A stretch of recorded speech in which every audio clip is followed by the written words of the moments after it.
Hey, what's going on out there? I'm Jeremain Wright, your resident therapist. And I'm Doug Tillman.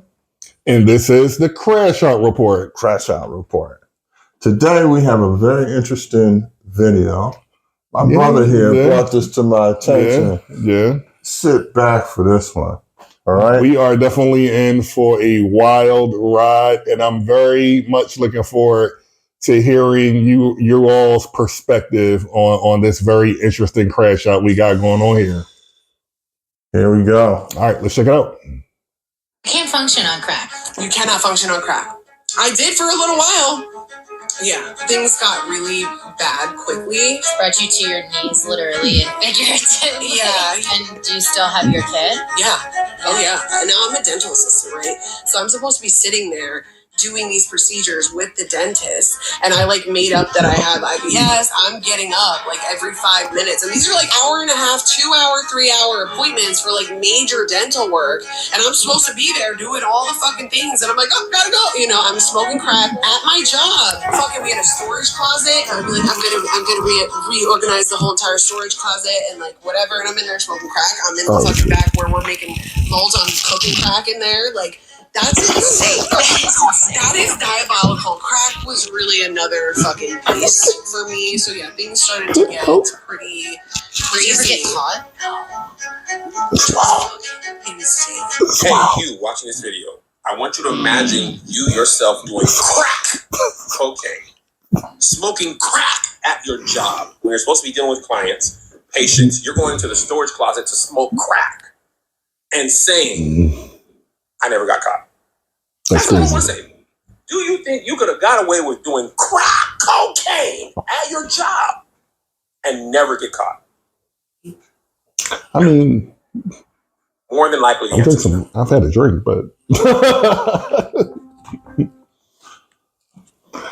woo! I mean, I got thoughts, but I mean, cooking the crack in the back while you try to serve clients. I mean, what type of serving clients? Let me a dental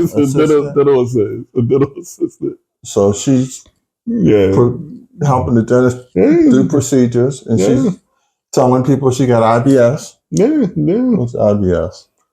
Irritable bowel syndrome. So you're still making up an excuse to continue to have to use the bathroom. So, oh man, that's wild. And one of the things that I thought about with watching this video, and I thought about the relevance of trauma, and how trauma plays a role in how we process information and our ability. You talking about her trauma? Yeah, her trauma. Clearly, this is somebody who's been through some things in life, right? I mean, she was addicted to crack cocaine, and I think when I look at people who struggle with trauma and they're not conscious of how their trauma. Go with me. Let me drive I'm gonna let you cook the bus for a little bit. But when you're not conscious of how it may be impacting your decision making, we have a tendency to see this type of behavior that we're exhibited. In this case, oversharing. That's an attempt for validation. That's an attempt for connection. But in this context, it's not that you're talking about your history with substance use and you're trying to use it for education, but it's the oversharing component of it that is dangerous for you, sis. But I'm seeing something totally different. You're talking about trauma. I see her sitting there laughing and talking to this younger lady and watching her response, and she's celebrating the fact that she's using crack on the job. This was something funny to her, that she could just get away with this without any repercussions, and that she thought nobody knew. Well, now people know, right? So that's the problem with oversharing in spaces. Like I always say, when educating people, you're craving connection, but not every space is a safe space for you. So some things that you need to share, while I granted your story, your testimony, is important, But when it comes to the intimate and personal details of your testimony, some things are just best left to be discussed. She had no qualms about putting that out there. Oh, yeah. You know, I see something different, bro. Well, you tell me I see her reveling in her space. Yeah, you know, I'm going to go there. I'm going to say if this was a black girl, oh, hell no. Oh. No, So you think there's some racial undertones there? That she's racist. I'm not saying that she's racist, okay? But like white privilege, right? Let's really she's exercising in her white privilege. And this is sometimes what it looks like. And what I'm talking about is she doing some outlandish stuff like smoking crack, and certain people around her are overlooking it. Do they not know? I think they know something is going on. However, she is like, oh, I'm doing whatever I want. I can do this in this space because I am who I am. Who is? I think while I do agree, kind of a cute white girl who could get her way in certain spaces.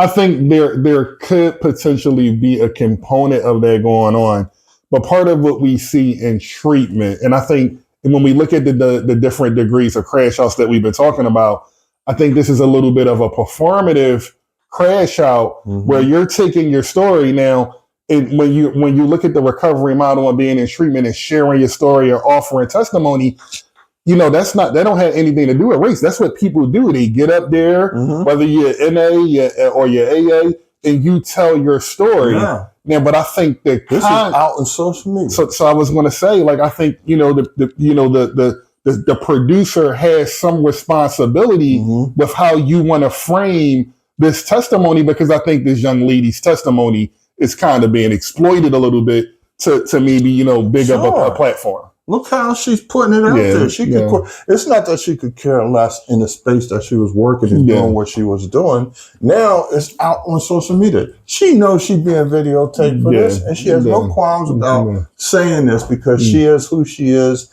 and she can get away with whatever. Well, I don't know. I mean, once you put things out there in the universe, once you put it on wax, once you put it out there in the media, it's out there, and then you got to be prepared with everything that comes along with the consequences of oversharing.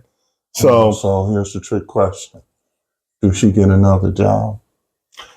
I mean, I would imagine that we want to make sure that this person has had enough recovery time, and that they are doing the proper things that they do need to do in their life. And she's going to say what she needs to say, and Becky going to get another job.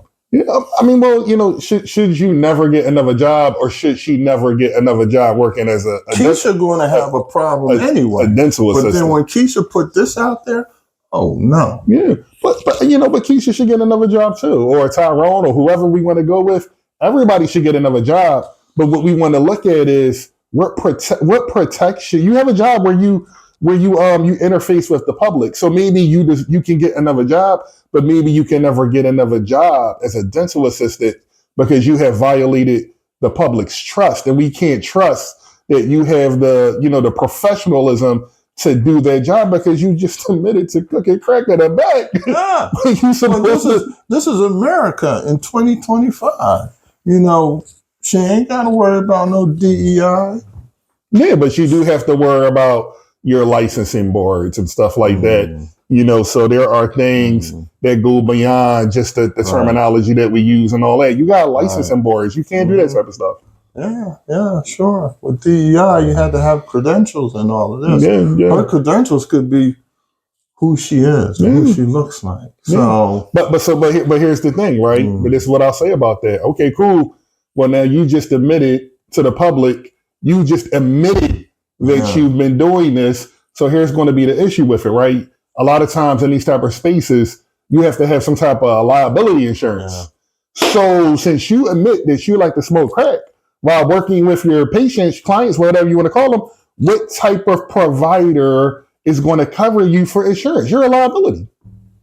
Regardless of what you look like, you're a liability. This is a weird crash out, bro. Yeah. What kind of crash out you call this? I think it's definitely. I think it's performative. I think it's very performative based. I don't know, maybe she's getting a check that, to be on somebody's show and tell her story. She really don't care. Yeah. She's a young lady. She's got her whole life before her, and she don't care. Why she don't care like that? I don't think she's perceptive enough? I don't know if she doesn't care, but I think she's lacking a certain level of self-awareness, which we know that young people can come into a situation with not being self-aware of what you're saying and the consequences that may be attached to what you're saying or what you're doing may come back and haunt you. She wants us to be aware. Oh, well, where? She wants us to be aware that I can say what I want and still get out there and get a job. Because I live in a different America than you do, bro. So I guess you're not going to go get a teeth cleaning? Well, if I see her, I might not be in the neighborhood to see her, but that's wild, bro. That's wild. So I don't know, Doug and I, we've had a very interesting discussion on, why this may have happened and what are some things that this person may have been experiencing in this situation. But, I always like to hear from you all. What say you? How would you deem this? Is this a crash out at all? And if it is a crash out, what type of crash out would you call it? And what do you think are some things the person could do to fly straight and avoid crashing out? Yeah, so I don't disagree with my brother because he has some really solid insights, and this is a solid insight. But are you rocking with me?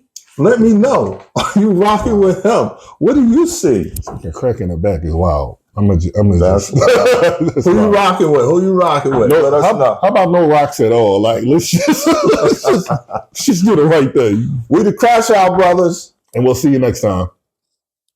Peace.